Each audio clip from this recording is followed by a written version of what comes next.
Vamos a hablar justamente para entender qué es lo que sucede con todas las políticas de género que hablamos durante el día de hoy, durante las 2 horas de programa, que tanto una minera trabaja en temas de diversidad como una práctica habitual para una empresa como Scania, como organizaciones sociales te dicen que obviamente en 14 países de Latinoamérica la mujer ha sido violentada y se resiste a denunciar porque no la acompañan en este sentido. Vamos a hablar con el equipo de ELA, con una abogada, para que nos cuente cuál es la realidad que tenemos en la Argentina en el día de hoy, transitando esta oscuridad, a ver si le podemos poner un poco de claridad aquí en Tercer Tiempo, que nos dedicamos justamente a esta agenda. Ella es Patricia Sotile, abogada del equipo de ELA, primero para poner blanco sobre negro lo que implica el tema acompañar, por qué se recortó, qué se busca, si realmente prácticamente casi te diría convertimos en pobres para el presupuesto, si tenemos que recortar este presupuesto de acompañar, ¿no? Esta ironía que tiene que ver con el gasto, y mientras tanto 100 palitos en la CIDE. Pero bueno, más allá de todo eso, de todo este discurso, tengo del otro lado de la línea para saludar, y perdón por lo largo, a Patricia Sotile. Hola Patricia, ¿cómo estás? Sara y Tomaso te saludan Tercer Tiempo. Hola Sara, ¿qué tal? Buenas tardes. Muchas gracias por esta comunicación. No, gracias a vos. Estaba un poquito enojada porque siento que hay veces que realmente nos toman el pelo. Pero bueno, Patricia, ¿por dónde empezar? Vamos nuevamente, si te parece, vuelvo a poner el audio de Cuño Libarona por tercera vez. Lo puse al Bueno, inicio. Lo puse con una organización social que hizo una investigación sobre 14 países en los medios y el maltrato a la mujer o las violencias. Vamos a dedicarnos ahora a cerrar prácticamente el programa contigo en este tiempo que tenemos tranquilo, esta última media hora. Pero si me permitís, vamos a escuchar nuevamente al ministro Cuño Libarona. Esto resulta esencial para el bienestar de los individuos y la armonía y cohesión social. Nosotros rechazamos la diversidad de identidades sexuales que no se alinean con la biología. Sí. Quiero contar, no cortes el audio, no lo cortes, Javi. Quiero contar que las personas que aplaudieron ahí a Cuño Libaronas fueron mujeres y personas que fueron justamente, no se saben cómo pasaron, pero ya denunciaron que no tenían invitación para la comisión. Ahí habla Carla Carrizo. Su deber informarnos, y la verdad que estábamos consternadas, queríamos tener información. Pero usted, una cosa son sus opiniones personales y otra cosa es la ley. Usted es ministro de Justicia, usted está obligado a respetar las leyes del Estado argentino, no importa lo que usted piense. Bueno, ahí teníamos a la diputada Carrizo, por suerte, para poner blanco sobre negro, de la Unión Cívica Radical. ¿En dónde estaba y en dónde fue el ministro a hablar? Fue a hablar a la Comisión de Diversidad y Mujeres. ¿Por qué? Justamente por el recorte de acompañar. Bueno, tenemos ahora, sí, con Patricia, del equipo de ELA, que presentó un informe, ya hicimos nota al respecto en el sitio, Tercer Tiempo. ¿Qué significa este recorte? ¿Por qué? ¿Cuál es la intención? ¿Qué hay detrás de todo esto? Si nos permitís ayudarnos a pensar, me haces un gran favor, Patricia. bueno, sí, en primer lugar, la verdad que el recorte del programa Acompañar es muy preocupante. Es un programa que se dedica a brindar, en un primer momento, eran 6 salarios mínimos vitales y móviles que se otorgaban a mujeres que estaban en situación de riesgo o alto riesgo por motivos de violencia de género, para que, bueno, puedan salir del círculo de la violencia, permitirles en situaciones de violencia es muy importante darle a las mujeres herramientas y sobre todo autonomía económica para que puedan salir de la convivencia con el agresor o de esas situaciones de violencia. Entonces, este programa trabaja en ese sentido, ¿no? En darle autonomía económica a las mujeres para que puedan tener herramientas y adquirir bienes satisfacer necesidades básicas, ¿no? Y salir de esos ámbitos de la violencia. Uh-huh. En un primer momento eran 6 salarios mínimos vitales y móviles, que obviamente no eran suficientes, pero sí eran una ayuda muy importante, y esto lo tenemos receptado en un monitoreo que hicimos desde ELA, que recoge un poco lo que fueron estos primeros 6 meses de la gestión de gobierno, sobre todo en aquellas políticas públicas para la prevención, la erradicación y la prevención de las violencias, y ahora se ha recortado a 3 meses, con lo cual resulta totalmente insuficiente para que las mujeres puedan salir de esos ámbitos de violencia y tener una autonomía económica que les permita dejar de convivir en muchas situaciones con el agresor. Y a esto también se le ha agregado el requisito de la denuncia, ya sea en comisaría o en una fiscalía, de la violencia de género, lo cual es muy preocupante porque muchas de las mujeres que accedían al acompañar estaban en una situación de convivencia con el agresor y eso les permitía, como dije recién, salir de esa situación. Ahora resulta inimaginable cómo una mujer en una situación de convivencia, en un entorno de violencia de género, va a denunciar a su pareja, a su conviviente que ejerce esa violencia sobre ella, estando conviviendo, ¿no? Entonces es muy difícil entender cómo las mujeres van a querer ir a hacer la denuncia, Sí, después tienen que teniendo en volver. cuenta que después tienen que volver o que están conviviendo en ese momento con el agresor, al que le va a llegar la notificación de que fueron denunciados por su propia pareja, ¿no? Por eso, hay una intencionalidad obviamente, de anular todo esto, ¿no? Es decir, no existe la violencia de género, porque el propio ministro hace horas nada más lo dijo, no solamente lo dijo, sino que hace 2 días, el domingo a la noche, si no me equivoco, con nuestra colega Romina Mangel, en un programa planteó que para él no había, éramos iguales ante la ley, a pesar de que Romina, la periodista Romina Mangel le decía, a ver, perdón, o sea, el tema del femicidio, ¿existe o no existe? Sí, pero eso es penal. Entonces, como abogada, me gustaría que puedas marcar estas diferencias. O sea, si tenemos el femicidio, ¿es a consecuencia de qué? De, bueno, una violencia, de un homicidio Bien. agravado, ¿no? Por la violencia sobre una mujer, Exacto. sobre una agresión por el hecho de ser mujer. Incluso las estadísticas actualmente muestran que solamente 2 de cada 10 mujeres que están en situación de violencia de género denuncian esa situación. 2 de cada 10. 2 de cada 10 dice la estadística.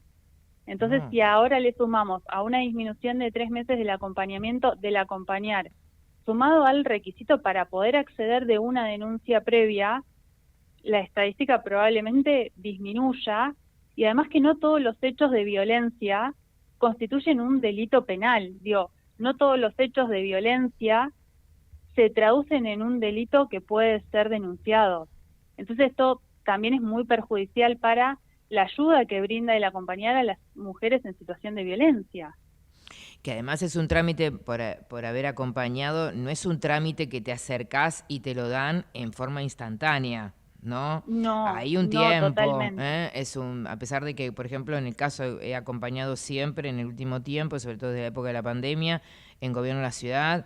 Acá en Gobierno de la Ciudad está Carolina Baroni, la directora de Mujer en la ciudad, que trabaja en forma impecable, pero bueno, más allá de que además tardan en darte en la oficina de la OBD, la oficina de violencia de género, en darte una perimetral, en darte un botón antipánico. Es todo un proceso que significa que no es que levantás el teléfono y el agresor se va.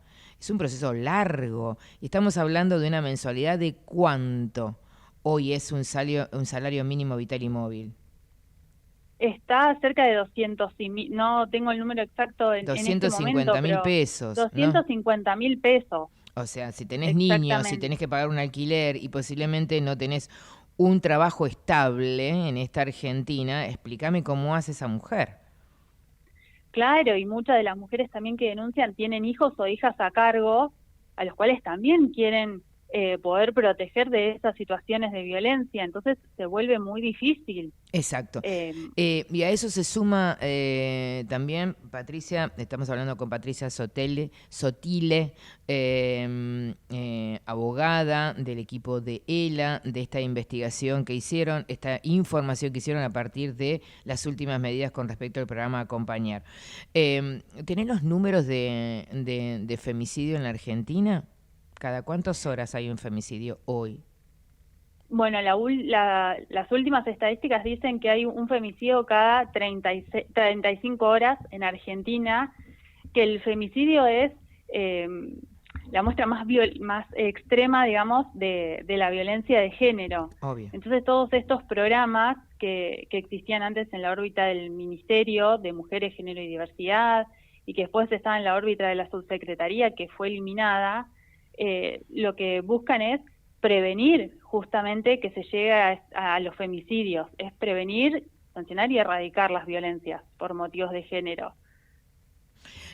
Patricia, como abogada, ¿vos ves que hay una cierta incoherencia entre lo que posiblemente se plantee desde el propio Ministerio de Justicia y lo que realmente suceda? ¿Cuál sería el objetivo?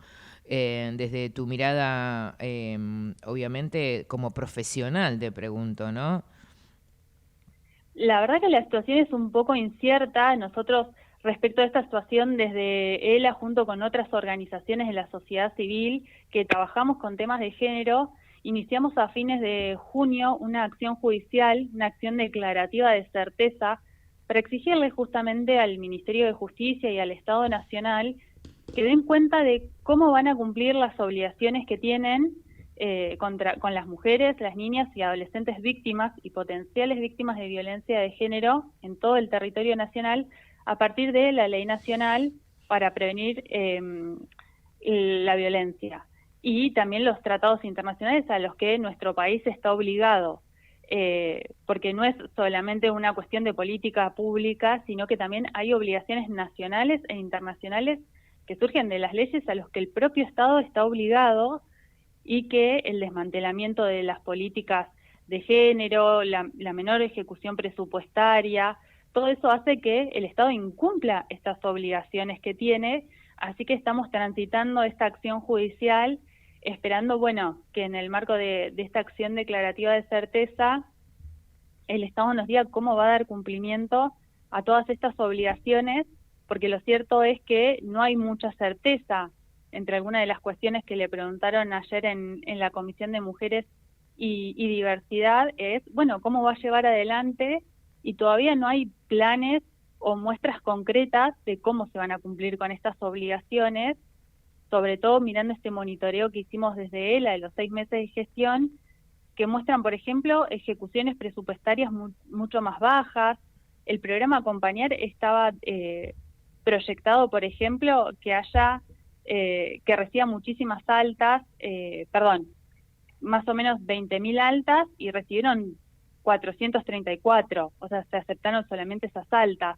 Entonces vemos que hay una subejecución presupuestaria y también que se están desmantelando las políticas públicas, se han despedido muchísimas personas que trabajaban en estos programas, entonces la incertidumbre de cómo se va a llevar adelante todos estos mecanismos con menos presupuesto, menos recurso de mano y edilicio, la verdad que el estado es de incertidumbre. Patricia, antes de leer el informe estadístico que tiene el equipo de ELA, que es fantástico, que ahora lo vamos a leer, 7 de cada 10 mujeres tiene a cargo niños menores de 14 años, sí. 4 de cada 10 habitan en viviendas provisorias. O por ejemplo, según el informe, estamos hablando, ¿no?, de este informe que ha presentado ELA, del Sistema Integrado de Casos de Violencias por Motivo de Género, en el 2023, casi 96% de las mujeres que buscaron ayuda declaró que sus ingresos no son suficientes para cubrir sus gastos. Digo, esta es la realidad que tenemos. Pero además de esta realidad, la consecuencia de esto, si no se aplican las medidas pertinentes, que ahora te voy a preguntar cuáles son las políticas que tiene Argentina y que en dónde estaría incurriendo justamente en el error fatal el propio ministro de Justicia, en un oximorón, ¿no? Es un ministro de Justicia que no imparte justicia. Al Estado le cuesta 22 veces más intervenir de manera tardía en los casos de violencia de género. ¿Qué sería esto concretamente si lo tenemos que poner en un ejemplo? Bueno, hoy el Estado tiene primero que cumplir las leyes de protección, erradicación y prevención de las violencias de género. La violencia de género existe, la sufren muchas mujeres en distintos ámbitos, y todas las políticas y mecanismos que se han ido implementando desde el Estado, la línea 144, el programa Acompañar, el Acercar Derechos y muchísimos más que podría mencionar, son todos mecanismos que se han ido implementando a través del Estado para dar cumplimiento a estas obligaciones que tiene. Quizás se pueden mejorar, se pueden robustecer, por supuesto, pero son el piso mínimo a través del cual el Estado tiene que seguir adelante y tiene que prevenir estas situaciones de violencia. Hoy en la Argentina, ¿cuáles son, o por lo menos hasta hace un tiempo atrás, que podríamos decir que el Estado, como política pública, había avanzado, independientemente de lo que sucede en este contexto que estamos viendo, que obviamente no se usaron en forma pertinente, y más allá de lo que está sucediendo con el expresidente, que son cuestiones personales y que la justicia dirá. ¿Cuál es la situación de Argentina con respecto a Latinoamérica? ¿Cuáles son las políticas que se decía que teníamos de avance con respecto al tema de diversidad y equidad? Bueno, Argentina es uno de los países que ha sancionado, que ha adherido a tratados internacionales en estas materias y también que tiene muchísimas leyes. Tiene la ley de identidad de género, la ley de protección integral de las mujeres. Ha ido avanzando en la protección a través de todas estas leyes que, bueno, que se tienen que traducir en cumplimientos, en mecanismos y en políticas públicas. Y en este sentido, todos estos programas que he mencionado, la línea 144, el programa Acompañar, han sido ejemplos de cómo se han ido tratando de abordar estas problemáticas y tratando de prevenir y erradicar las violencias. Patricia Sotile, muchísimas gracias por estar en Tercer Tiempo, y por último, para agregar el informe que ha presentado el equipo de ELA. Hay un punto interesante que tiene que ver con el tema de no todas las violencias son delitos. La ley 26.485 de protección integral, aprobada en el año 2009, no crea tipos penales, sino que define distintas conductas que constituyen violencia. Y en este sentido, lo que vos planteabas al inicio, ¿no? Cómo protegerse, cómo acompañarse antes de llegar a lo fatal, perder la vida porque justamente no pudiste denunciar. Gracias por estar en Tercer Tiempo, un placer. Por favor, muchísimas gracias. Hasta luego. Gracias.